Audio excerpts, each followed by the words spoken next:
আসি মূল আলোচনায় ফিরে আসি। আল্লাহওয়ালা বন্ধু, আল্লাহ পাক নারীদেরকে সম্মান দিয়েছেন, ইজ্জত দিয়েছেন, মনে থাকবে ইনশাআল্লাহ। আল্লাহ পাক নারীদেরকে ইজ্জত দিয়েছেন, সম্মান দিয়েছেন। আর আল্লাহ পাক এই কথা বলেছেন, আমার দাসত্ব, আমার গোলামি করার পরে মায়ের কাছে চলে যাও। কার কাছে যেতে বললেন? মায়ের কাছে। যে হুজুর আপনি বললেন যে আল্লাহর দাসত্ব করার পরে মায়ের কাছে যেতে বলেছে, কোথায় আছে দেখিয়ে দেন তো। কোরআন শোনাচ্ছে, ওয়াকাদা রাব্বুকা আল্লা তা'বুদু ইল্লা ইয়াহু ওয়া বিল ওয়ালিদাইনি ইহসানা ইম্মা ইয়াবলুগান্না ইনদাকাল কিবারা আহাদুহুমা আও কিলাহুমা ফালা তাকুল লাহুমা উফফি ওয়ালা تنهرهما وقل لهما قولا كريما واخفض لهما جناح الذل من الرحمة وقل رب ارحمهما كما ربياني صغيرا। মানুষ গ্রামের লোক এক কথাই চেনে, পিতা মাতার জন্য এই দোয়াটা বলতে হয়। কি দোয়া?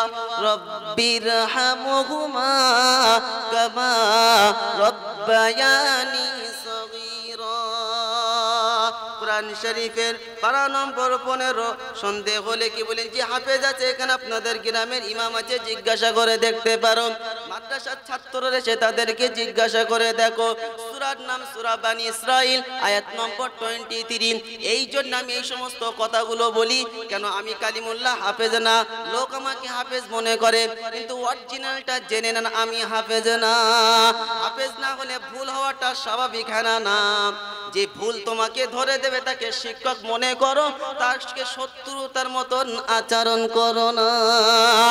এ বাপজি সোনাল্লালের নওজোয়ান তরুণেরা, আল্লাহ পাক সুন্দর করে শুনিয়েছেন, আল্লাহ পাক সুন্দর করে শুনেছেন, ওয়াকাদা রাব্বুকা আল্লা তা'বুদু ইল্লা ইয়াহু ওয়া বিল ওয়ালিদাইনি ইহসানা।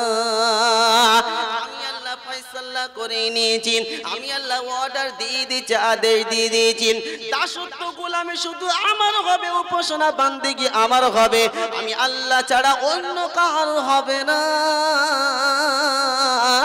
কায়নাতে চলাচল করবি মাথা উঁচু করে চলবি, কর্মে যখন করবি মাথা উঁচু করে চলবি, কথা যখন বলবি মাথা উঁচু করে কথা বলবি, খানা যখন খাবি মাথা উঁচু করে খানা খাবি।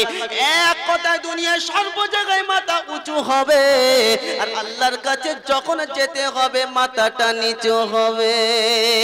দাসত্ব শুধু আল্লাহর হবে, গোলামি আল্লাহর হবে, উপাসনা বান্দেগি শুধু আল্লাহর হবে, অন্য কারো হবে না।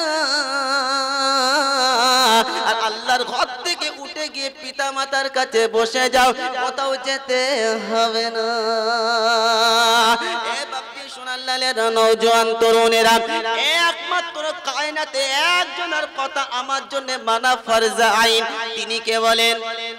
আল্লাহ। পিতা মাতার কথা মানা কি বলো আমার জন্য? বাপ মার কথা আমার জন্য মানা কি? হ্যাঁ, এরা মনে মনে কি বলি, অজিব বলবো না, সুন্নত না নফল না মুস্তাহাব, আর যে কোনো একটা বলেন, যারা মাওলানা আছে বলবেন। হ্যাঁ হ্যাঁ ফরজ। এ বাপজি সোনাল্লালেরা, আপনাকে লজ্জিত করব না, আমরা শিখার জন্য এসেছি, বোঝার জন্য এসেছি, হ্যাঁ না না? পিতা মাতার কথা ফরজ আইন না, আল্লাহ পাক একটা ওয়াও দিয়ে ফয়সালা করে দিয়েছে, আল্লাহর হুকুম একমাত্র মানা ফরজ, পিতা মাতার খিদমত ফরজ, কথা মানা ফরজ না। মনে থাকবে ইনশাআল্লাহ। পিতা মাতার কথা মানে কি আমার জন্য?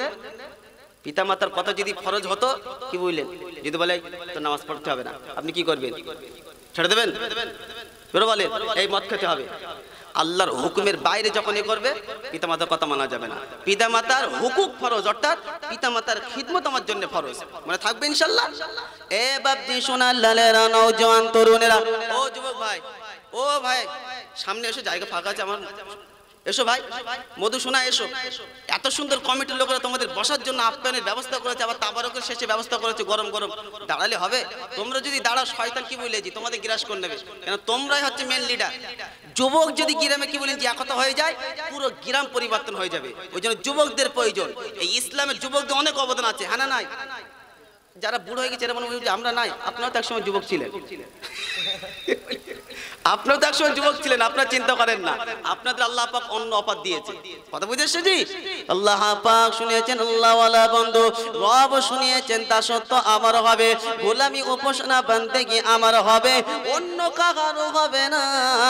আর আমার কাছ থেকে উঠে গিয়ে পিতা মাতার কাছে চলে যাবি, পিতা মাতার সঙ্গে সৎ ব্যবহার করবি, ওদের সঙ্গে যেন অসৎ ব্যবহার করিস না।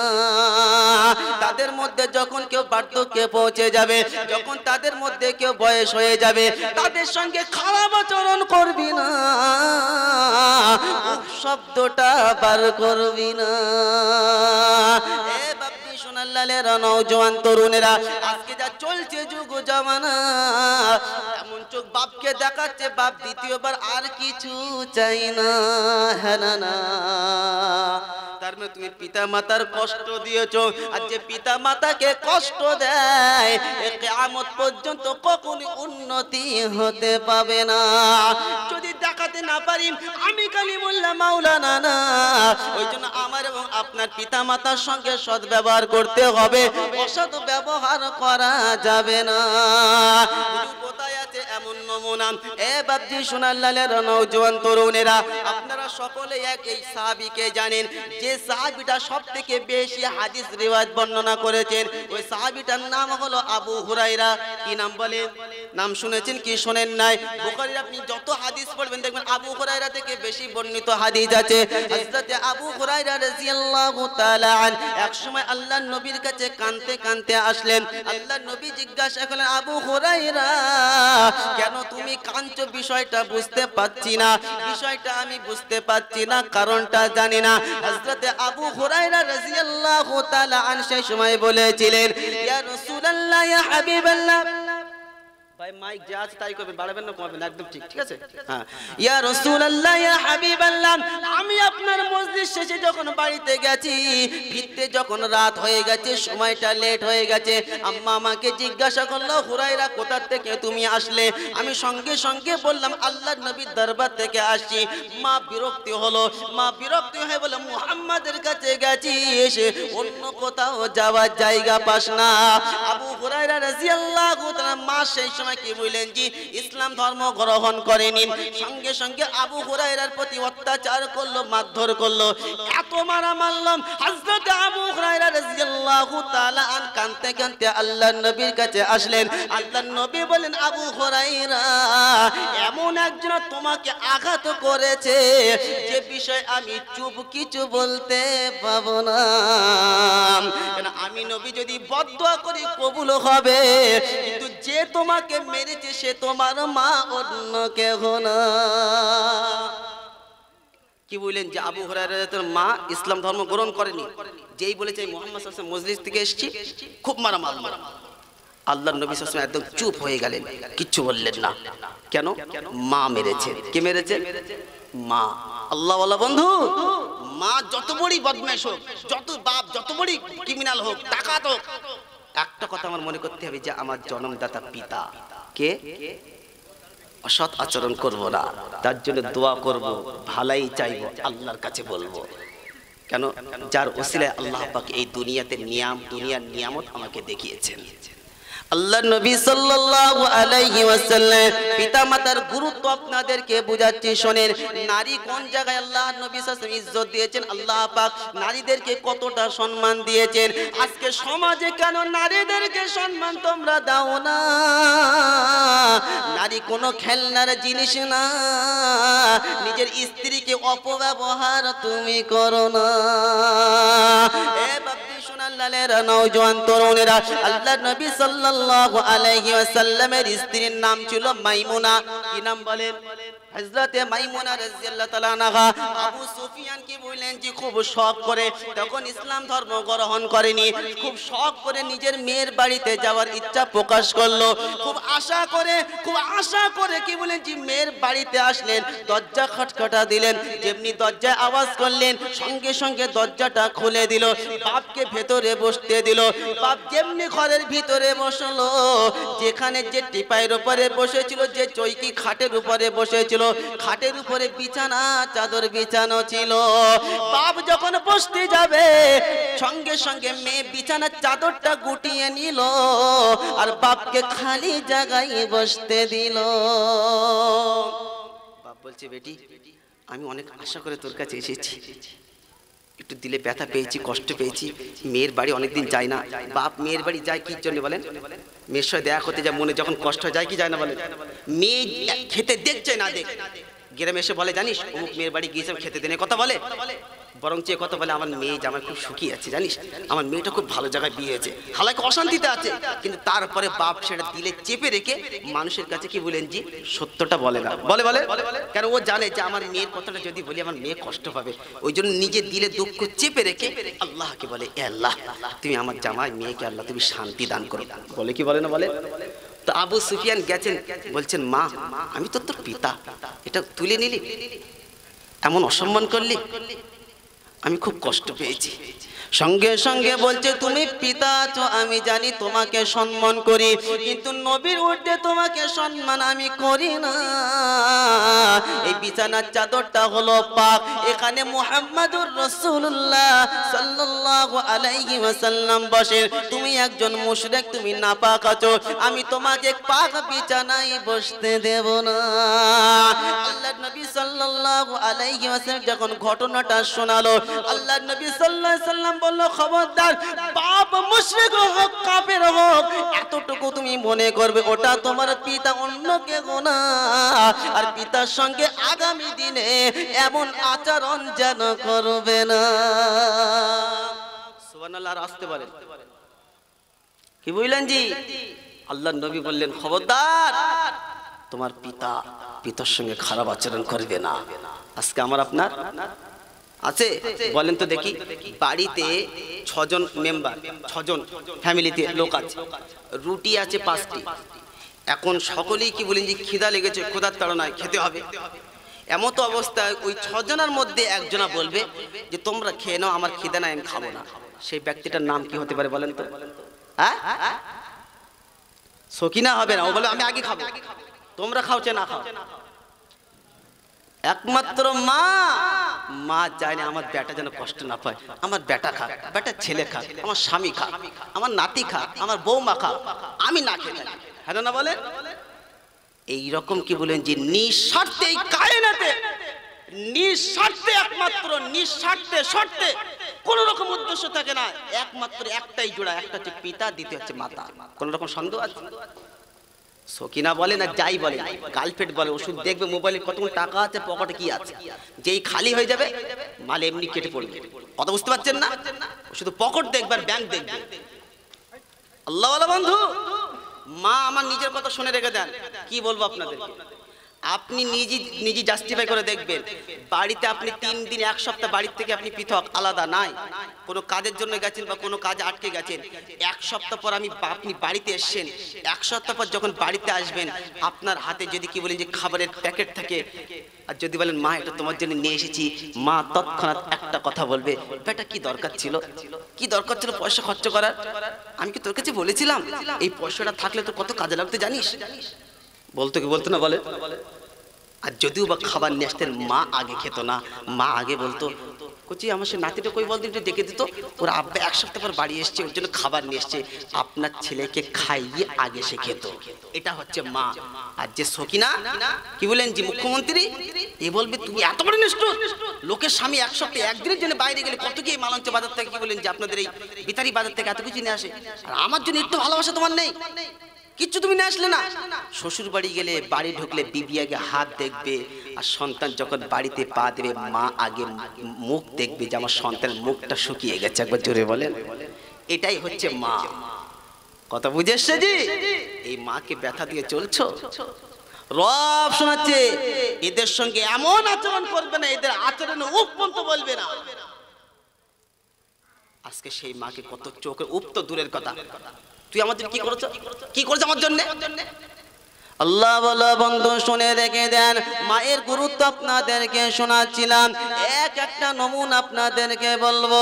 এ আল্লাহ বলা বন্ধু শুনে রেখে দেন, ইমাম বুখারীর নাম আপনারা শুনেছেন, কোরআনের পরে যে কিতাবের স্থান, সমস্ত উলামারা যেটাকে সম্মান করে, সমস্ত মুসলিম যাকে সমর্থন করে সম্মান করে, এই বুখারী শরীফ যিনি লিখেছেন তার নাম ছিল মুহাম্মদ, তার আব্বার নাম ছিল আব্দুল্লাহ। এক কথায় বুখারী রহমাতুল্লাহ আলাইহি ইনি শৈশবকালে শুনে রেখে দেন অন্ধ হয়ে গিয়েছিল, জন্মে অন্ধ নয়, শৈশবকালে অন্ধ হয়ে গিয়েছিল। অন্ধ মা আল্লাহর কাছে কাঁদে, রব্বানা সন্তান দিয়েছো একখানা, তাতেও চোখে দেখতে পাই না। একদিন নয়, দুদিন নয়, 3 দিন নয়, 4 দিন নয়, 5 দিন নয়, 1 মাস নয়, 1.5 মাস লাগাতার আল্লাহর কাছে দোয়া করতে লাগলেন। সর্বশেষ নামাজের পাটিতে মা সেজদারত অবস্থায় রবকে বলেন, রব্বানা আমার সন্তানকে যখন তুমি যতক্ষণ পর্যন্ত চোখের জ্যোতি দেবে না, আমি মা পাটির থেকে সেজদা থেকে মাথা আমি তুলব না। এ বাপজি সোনার লালেরা, নওজোয়ান তরুণেরা, পর্দার আড়ালে সম্মানিতা মা ও বোনেরা, ইমাম বুখারীর মা যখন মাথাটা সেজদা থেকে তুললেন, সঙ্গে সঙ্গে তৎক্ষণাৎ দেখেছেন ইমাম বুখারী রহমাতুল্লাহ আলাইহি চলে ফিরে খেলা করছে। আল্লাহ পাক তাকে এমন চোখের জ্যোতি দিয়েছিল, আল্লাহ পাক তাকে এমন চোখ দান করেছিল যাদের আলোয় সে কিতাব লিখেছিল। কিসের আলোয় বলেন? বিদ্যাসাগর কি বলেন যে লাইটে, রাস্তার লাইটে কিতাব লিখেছিল। আর ইমাম বুখারী কোন আলোয়? তাহলে এবারে ভেবে দেখো আল্লাহর প্রদত্ত নিয়ামত কত দামি। হ্যাঁ না না ও মুসলমান, এটা একমাত্র মা সন্তানের জন্য নিঃস্বার্থে রবের কাছে কাঁদে, অন্য কেউ কাঁদবে না। এ বাপজি সোনার লালেরা, একাধিক গুরুত্ব আপনাকে দেখাতে পারি, বেশি দূরে যাব না, নমুনা আপনাকে বলছি শোনেন। আল্লাহর নবী সাল্লাল্লাহু আলাইহি ওয়াসাল্লামের সাহাবী আল্লাহর নবীর কাছে এসে বললেন, ইয়া রাসূলুল্লাহ, ইয়া হাবিবাল্লাহ, আমি আমার মাকে পিঠের উপরে চড়িয়ে, কাঁধের উপরে চড়িয়ে আমি আমার মাকে তওয়াফ করিয়েছি, সাফা মারওয়া সাই করেছি, আমি আমার মায়ের হক আদায় করেছি। আল্লাহর নবী সাল্লাল্লাহু আলাইহি সাল্লাম বলেন, ও যুবক শুনে রেখে দাও, মওত পর্যন্ত যদি তোমার মাকে তুমি ঘাড়ে করে নিয়ে, কাঁধে করে নিয়ে ঘোরো, তোমার পিঠের চামড়া দিয়ে যদি, মুখের চামড়া দিয়ে, হাতের চামড়া দিয়ে যদি মায়ের 2 জোড়া স্যান্ডেল তুমি বানিয়ে দাও, তারপরে মায়ের 1 ফোঁটা দুধের ঋণ তুমি শোধ করতে পাবে না। সোনার লালেরা, ওই জন্য আল্লাহ পাক কোরআনে কথাও শুনিয়েছেন, আল্লাহ পাক শুনিয়েছেন, শুকরিয়া সর্বপ্রথম আমার আদায় করো, আমার শুকরিয়া আদায় করে শেষ করতে পাবে না। আর আমার শুকরিয়া আদায়ের পরে পিতা মাতার শুকরিয়া আদায় করো, এমন একটা তোমাকে সম্পদ দিয়েছি যার শুকরিয়া আদায় করে শেষ করতে পাবে না। মায়ের 1 ফোঁটা দুধের ঋণ শোধ করতে পারবেন কি? হাত তুলে দেখি, যে ইনশাআল্লাহ আমি পারবো। একটা বাচ্চা যখন তার মায়ের গর্ভে থাকে, এই 2-2.5 বছরের মধ্যে কি বলেন যে 37 মণ দুধ পান করে। একবার জোরে বলেন, কত মণ? ওই ল্যাকটোজিন কি বলেন যে ল্যাকটোজিন, ফ্যাক্টোজিন ওসব কোনো কাজ হবে না। আল্লাহ পাক মায়ের দুধে এমন প্রোটিন রেখে দিয়েছে যেটা কায়নাতে অন্য কোনো দুধে নাই। আর আজকে আমাদের যা চলছে যুগ জামানা, আমি অল্প বয়সে হয়ে যাবো, হয়ে যাবো, তা হয়ে যাবো, আপনারা ভুল বুঝবেন না। আপনাদেরকে এখন বর্তমান ইভেন্ট যা চলছে, বুকে ক্যান্সার চলছে, একটাই কারণ, বাচ্চাকে ঠিক মতন দুধ দেয় না। শুধু বলছে ল্যাকটোজিন নিয়ে আসো, ন্যানপোরো নিয়ে আসো। আল্লাহ বলছে দাঁড়া, তো ন্যানপোরো দিচ্ছি, এমন ন্যানপোরো তোর দেবো। কি বললেন যে আমার সোনামণি মা বোনেরা, আল্লাহ যে নিয়ামত দিয়েছে, নিয়ামতটা তুমি ডেলিভারি করে সাপ্লাই করো, তোমার সন্তানকে দাও। তোমার সন্তান যত তোমার বুকের দুধ খাবে, কসম খোদা শুনে রেখে দেন, তত তোমার সন্তান স্ট্রং থাকবে। একবার জোরে বলে।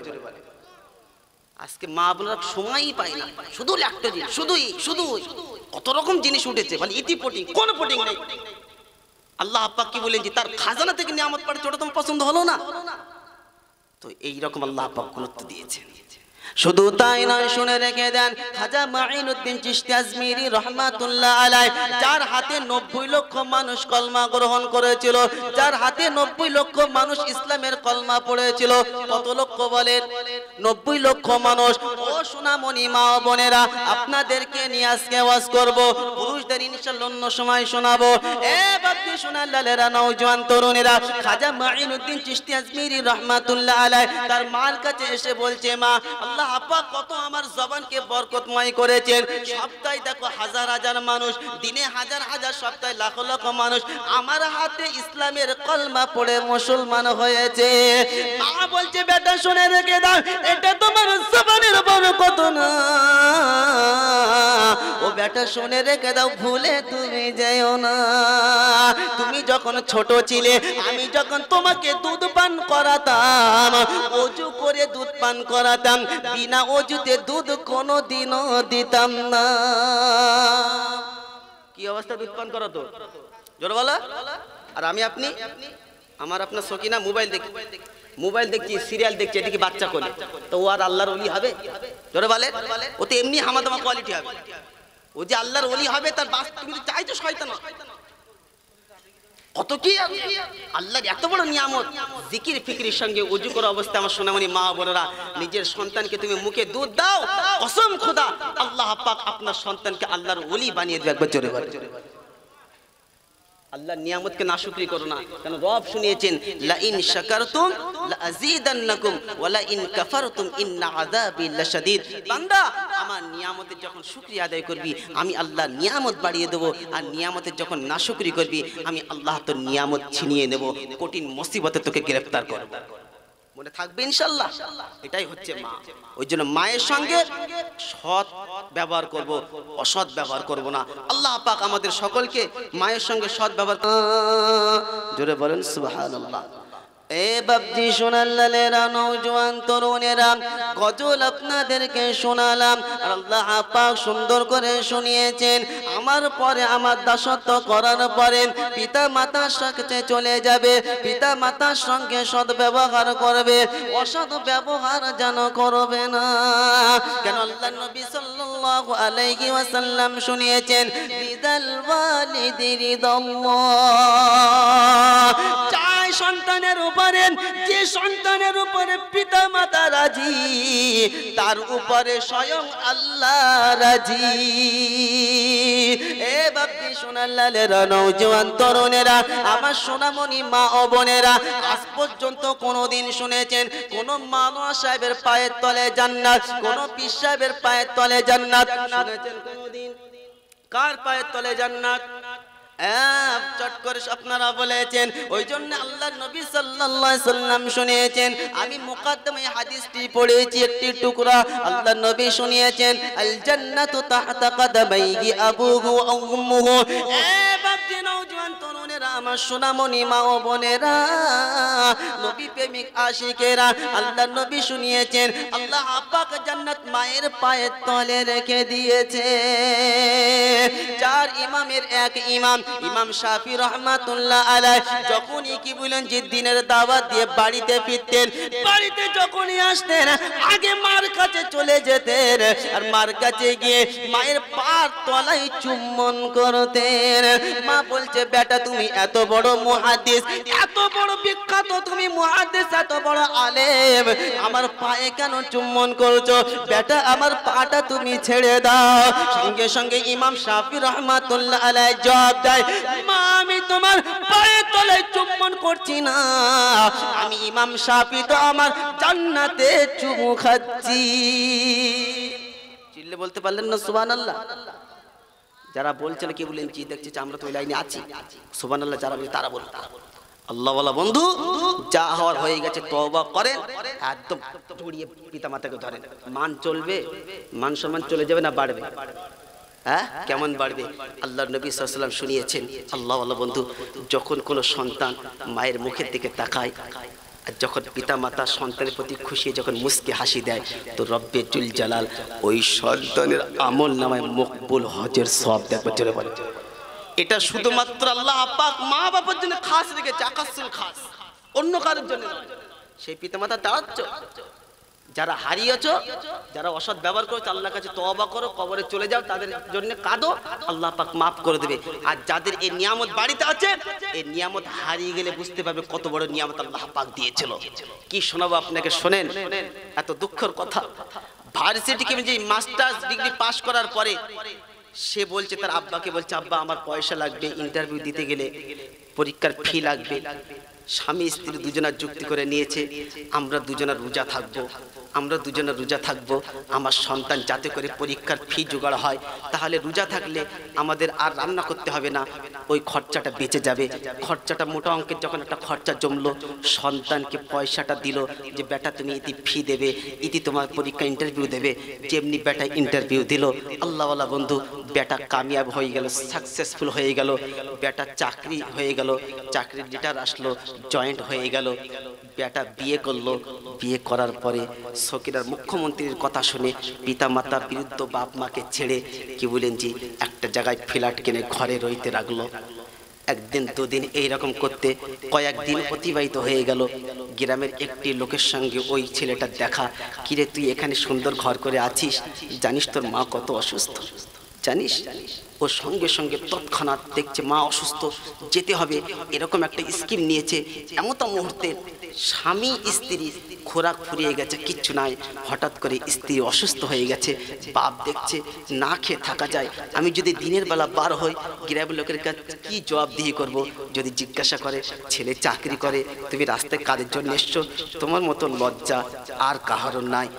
ছেলে সম্মানার্থে বাপের কাছে একটা ছোট ছাগল ছিল, ছাগলটা বেচে বাপ একটি রিক্সা কিনলো। রিক্সা কিনে রাত্রের বেলা, রাত 12টার পরে রাস্তায় বার হলো। রাত্রের বেলা ভাড়া মারছে যাতে করে সম্মানের কোনো রকম আঘাত না ঘটে সন্তানের। এমতো অবস্থায় ছেলে কোন অফিস কাজে আটকে যাওয়ার পরে স্কিম নিয়েছে যে আজকে আমি পিতামাতার সঙ্গে দেখা করব। যে এমনি রাস্তায় বার হয়েছে, দেখছে একটা সাইডে একটা বয়স্ক লোক ঠকঠক করে কাঁপছে রিক্সা নিয়ে। তাকে বলছে, চাচাজি মুরব্বি যাবে, অমুক গ্রামে যাবে? অবশ্যই যাব, সেই জন্যই তো বার হয়েছি।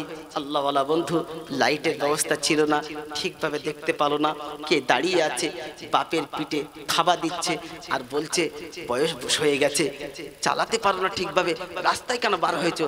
তোমার কি সন্তান নাই? তোমার বাড়িতে কেউ নাই? সঙ্গে সঙ্গে দেখছে আওয়াজটা চিনাপানা, আওয়াজটাতে চিনাপানা লাগছে। সঙ্গে সঙ্গে বলছে, মাস্টার সাহেব, আপনি তো মাস্টার হয়েছেন, আপনাকে সন্তান বলতে আমার ইচ্ছা জাগছে না, মাস্টার বলেই সম্বোধন করছি, একবার লাইটটি আমার মুখে মারেন। যেমনি লাইটটি মেরেছে, দেখছে নিজের জন্মদাতা পিতা। এ বাপজি সোনাল্লারা, যেমনি নিজের পিতাকে দেখলো, সঙ্গে সঙ্গে বাপের পাটা জড়িয়ে ধরলো। বাপের চোখ দিয়ে টস টস করে পানি ঝরছে আর বলছে, বেটা আজকে এই দিনটা দেখাচ্ছিল, তুই স্বামী স্ত্রী না খেয়ে রোজা রেখে পরীক্ষার ফি তৈরি করেছিলাম, তোকে মাস্টার করেছি, তোকে বড় করেছি, না খেয়ে অভাব তোকে বুঝতে দেয়নি, যা চেয়েছিস সব কিছু আশা পূরণ করেছি, আজকে মাস্টার হলি, আমাদেরকে ভুলে গেলি, যা আল্লাহ তোদেরকে ভালো রাখো। আল্লাহওয়ালা বন্ধু বলছে, আব্বা ওসব কথা ছেড়ে দাও। আল্লাহওয়ালা বন্ধু বাপের হাতে কি বললেন যে ওষুধ ছিল, বলছে, আব্বা এই ওষুধ কি কার জন্য? বলছে, তোর মা খুব অসুস্থ, ওষুধ আছে কিন্তু ওষুধের পরে যেটা খাবে সেটা তো নাই, ওই জন্য অপেক্ষা করছিলাম। আল্লাহওয়ালা বন্ধু, সন্তান নিজে রিক্সা চালাচ্ছে, বাপ পিছনে বসে আছে। যেমনি বাড়িতে ঢুকছে, ঢুকে দেখে মা কিছুক্ষণ আগে মারা হয়ে পড়ে আছে, একদম স্টেট কাট। যেমনি বাপ এটা দেখেছে যে স্ত্রী মারা গেছে, এত কষ্ট করে সন্তানকে মানুষ করলাম, সঙ্গে সঙ্গে স্বামী ওই জায়গায় মারা গেছে। এ বাপজি সোনাল্লালেরা, নওজোয়ান তরুণেরা, আপনাদেরকে বলি, যে সন্তান নিজ চোখের সামনে পিতা মাতাকে মরতে দেখলো, আপনি বলেন তো ওই সন্তান কি হতে পারে? ওই সন্তান কখনই কামিয়াবি হতে পারে? চট করে বলেন। পিতা মাতা রোজা রেখে তাদেরকে বড় একটা জায়গায় পৌঁছালো, আর আজকে কি দিন সে দেখালো। পিতা মাতার সঙ্গে অসৎ ব্যবহার করো না। এরা যদি একবার আসমানের দিকে তাকায়, মুখে বলতে হবে না, ওটাই আপনার জন্য কাল হয়ে দাঁড়াবে, কোনো অর্থ আপনাকে বাঁচাতে পারবে না। ওই জন্যে বদদুয়া পিতা মাতার নিও না। যে কাজে তুমি বেরিয়ে যাবে, বিবিকে বলার আগে আগে মাকে বলো, আসসালামু আলাইকুম আম্মা জান, কাজে আমি যাচ্ছি, চলে দোয়া করো। এ বাপি সোনার লালেরা, তোমার মার মুখ দিয়ে অটোমেটিক্যালি দোয়া বার হবে, দিল থেকে দোয়া বার হবে। আল্লাহর কাছে যেটা চাইবে রব্বে জুল জালাল সঙ্গে সঙ্গে কবুল করবে। তুমি যে মাকে বলে কাজে বার হয়েছো, তোমার পুরো দিনের জিম্মাদারি আমার আল্লাহ পাক নিয়ে নেবে। তুমি স্ত্রীকে বলো নিষেধ করব না, সন্তানকে বলে যাও নিষেধ করব না, কিন্তু মা বাপ যে বুড়ো হয়ে গেছে বলে তাকে অসম্মান তুমি করো না। আজকে স্ত্রী যদি কোনো জিনিসের বাহানা করে, কোনো রকম তোমার অসুবিধা হয় না, বাপ যদি বলে বেটা এই ঠান্ডার সময় চাদরটা ছিঁড়ে গেছে, যদি একটি ভালো চাদর এনে দিতিস কতই না ভালো হতো, বেটা বলছে ওই চাদর চালাও, ছিঁড়ে জ্বালাও। তোমার বুড়ো বয়সে এত কি করে শখ জাগে, বুঝে নিতে হবে তুমি এখনো কামিল ঈমানওয়ালা হতে পারলে না। সত্যিকারে যদি ঈমানওয়ালা হতে, বাপের উপরে এমন কথা তুমি বলতে না, বরঞ্চ নিজের চাদরটা বাপকে তুমি দিতে, ছিঁড়া চাদরটা তুমি স্বয়ং নিয়ে নিতে। কেন তুমি যখন ছোট ছিলেন এমন দিন অতিবাহিত হয়েছে যে ঈদের সময় বাপ মা ছিঁড়া পোশাকে কাটিয়েছে, তোমাকে নতুন পোশাক পরিয়েছে। তুমি যেটা বাহানা করেছো, বাপ মার কাছে টাকা ছিল না, মানুষের কাছে গিয়ে বলছে ভাই আমার 50 টাকা দিবি, 100 টাকা দিবি, আমি তোকে দিয়ে দেবো। আমার ছেলে কাঁদছে, আমার ছেলে আমার কাছে একটা জিনিস চেয়েছেন, আমি পিতা হয়ে যদি দিতে না পারি এর থেকে আফসোস আর কিছু হতে পারে না। আপনার জন্য মানুষের কাছে হাত পেতেছেন, আপনার জন্য যে বাপ ছোট হয়েছে, এই বাপ যখন বুড়ো হয়েছে, বাপের সঙ্গে অসৎ ব্যবহার তোমাকে কে করতে বলেছে? দিছেন একটা ঘটনা এসে বলছে হুজুর এই ব্যাপার। আমি বললাম কি হলো? বলছে আজকে দীর্ঘদিন সন্তানের কাছে 10 মাস ছিলাম, 10 বছর ছিলাম। যখন আমি ইনকাম করতে শিখলাম, যখন ইনকাম করছিলাম সন্তান আমাকে দেখছিল।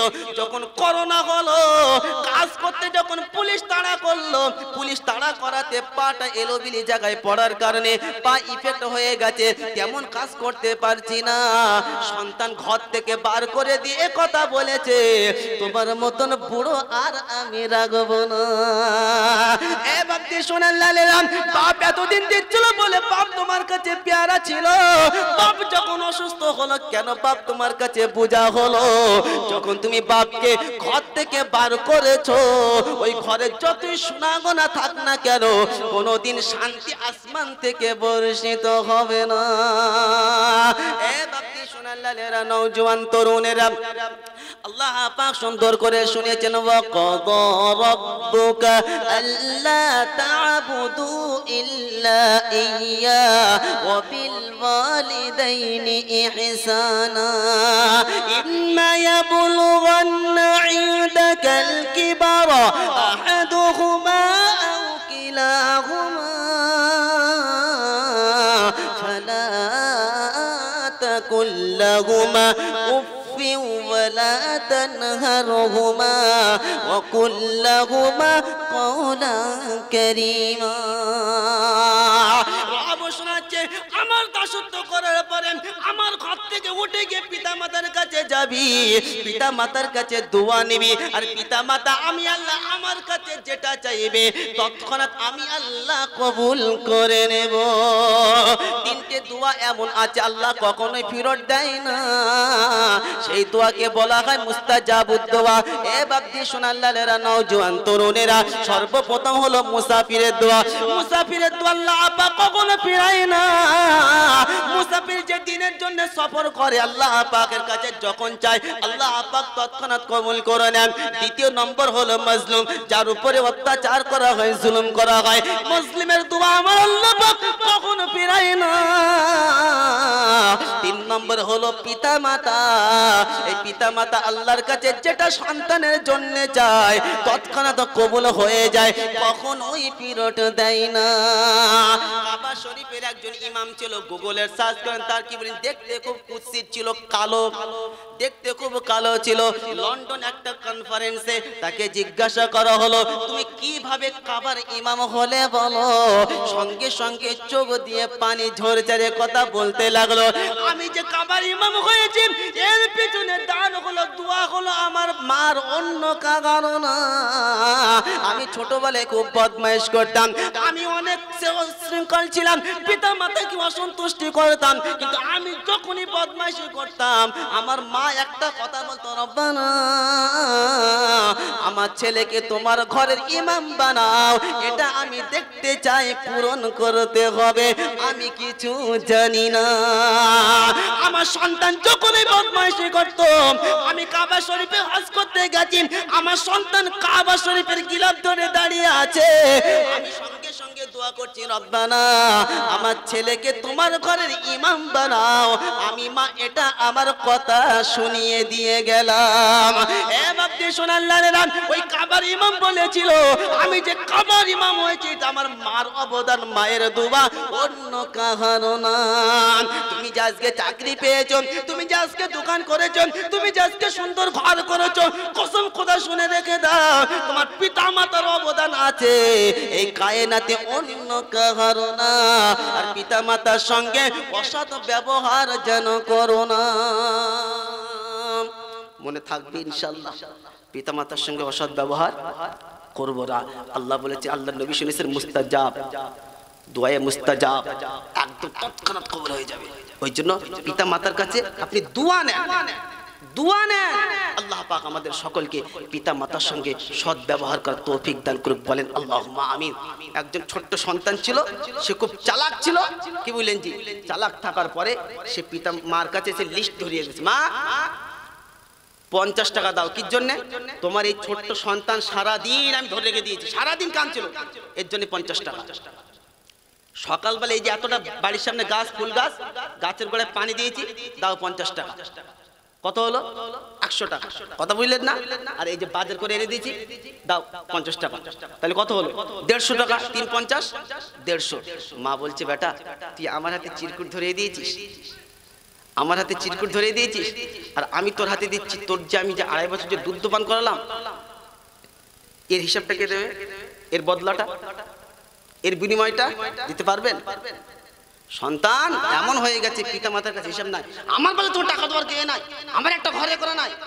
আপনার সাথে যতই এ করে চোখ রাঙিয়ে কথা বলবেন না, কেন আল্লাহ নবী সাল্লাল্লাহু আলাইহি ওয়াসাল্লাম শিখিয়েছেন, পিতা মাতা তোমার জন্য, কি বললেন জি, তোমার জন্য হুমা নারুকা হুমা জান্নাতুকা, তোমার জন্য জান্নাত, আবার তোমার জন্য জাহান্নাম। ওই জন্য যাদের কাছে নিয়ামত আছে, আল্লাহ পাক আমাদের সকলকে এই পিতা মাতার সঙ্গে সৎ ব্যবহার করার তৌফিক দান করুক, বলেন আল্লাহুম্মা আমিন। এ বাপজি সোনাল্লালেরা, নওজোয়ান তরুণেরা, আল্লাহর হুকুম আমাদেরকে মানতে হবে, আল্লাহর হুকুমের বাইরে কিছু করা যাবে না। মনে থাকবে ইনশাআল্লাহ, আল্লাহর হুকুমের বাইরে কিছু করা যাবে না। আল্লাহর কথা মানা আমাদের জন্য ফরজ আইন, আর পিতামাতার খিদমত করা আমার জন্য ফরজ আইন। পিতামাতার কথা মানা যাবে না। নিজের জানের থেকে, মালের থেকে, সব কিছু থেকে বেশি আল্লাহ এবং আল্লাহর রাসূলকে ভালোবাসতে হবে, অন্য কাউকে করা যাবে না। যদি অন্য কাউকে ভালোবাসি, আমার ক্ষতিগ্রস্ত কেউ বাঁচাতে পারবে না। কারণ আল্লাহ পাক কোরআনে শুনিয়েছেন, আল্লাহ পাক সুন্দর করে শুনেছেন, কুল ইন কানা আবাউকুম ওয়া আবনাউকুম ওয়া ইখওয়ানুকুম ওয়া আজওয়াজুকুম ওয়া আশীরাতুকুম ওয়া আমওয়ালুন ইকতারাফতুমুহা ওয়া তিজারাতুন তাখশাউনা কাসাদাহা ওয়া মাসাকিন ترضونها أحب إليكم من الله ورسوله وجهاد في سبيله فتربصوا حتى يأتي الله بأمره والله لا يهدي القوم الفاسقين।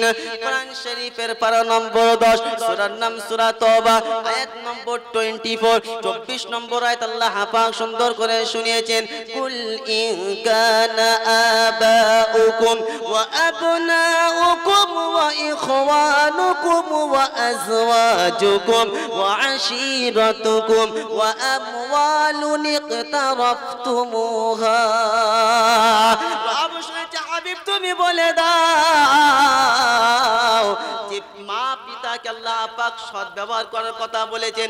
আল্লাহ পাক আবার এই আয়াতে শুনিয়েছেন, হাবিব তুমি বলে দাও যারা নিজের পিতা নিজের মা, যারা নিজের পিতা নিজের সন্তান নিজের ভাই নিজের গোত্র নিজের সম্পদ নিজের ওই ব্যবসা যে ব্যবসা মন্দ পড়ার আশা করে, নিজের ওই ঘর যে ঘরে থাকতে ভালোবাসে, এই সব কিছুর থেকে যদি আহাব্বা ইলাইকুম মিনাল্লাহি ওয়া রাসূলিহি ওয়া জিহাদিন ফি সাবিলিহি, আমি আল্লাহ আমার ভালোবাসাটা যদি বেশি না হয়, আমার রাসূলের ভালোবাসাটা যদি না বেশি হয়, আমার রাস্তায় দিনের রাস্তায় কষ্ট মুজাহাদাটা বেশি ভালো না হয়, ফাতারাব্বাসু হাত্তা ইয়াতি আল্লাহু বিআমরিহি, আমি আল্লাহ আমার আযাবের অপেক্ষা করো, আমার আযাব থেকে কেউ বাঁচাতে পাবে না।